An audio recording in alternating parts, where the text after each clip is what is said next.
నమస్కారం. మన భారత రాజ్యాంగంలో ఒక ఆర్టికల్ ఉంది. అది మామూలు ఆర్టికల్ కాదు. అక్షరాల ఒక మనిషి జీవితాన్ని, మరణాన్ని శాసించేంత శక్తిమంతమైనది. ఒక కోర్టు తీర్పు తర్వాత చివరి ఆశగా నిలిచే ఆ నిబంధనే ఆర్టికల్ 134.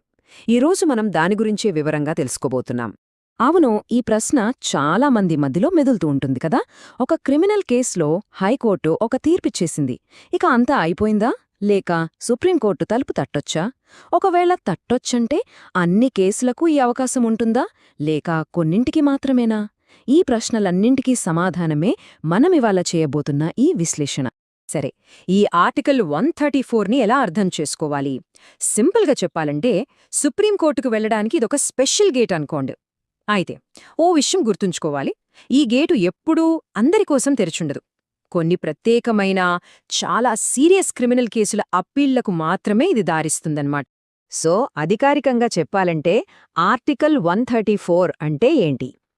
హైకోర్టు తీర్పు ఇచ్చాక కొన్ని చాలా సీరియస్ క్రిమినల్ కేసుల్లో సుప్రీంకోర్టుకు అప్పీల్ చేసుకునే హక్కును కల్పించే రాజ్యాంగ నిబంధన ఇది. ఇక్కడ మనం అండర్లైన్ చేసుకోవాల్సిన పాయింట్ ఏంటంటే, ఈ హక్కు అన్ని క్రిమినల్ కేసులకు ఆటోమేటిక్గా రాదు.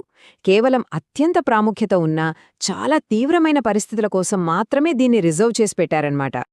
మరి ఆ స్పెషల్ గేటును తెరవాలంటే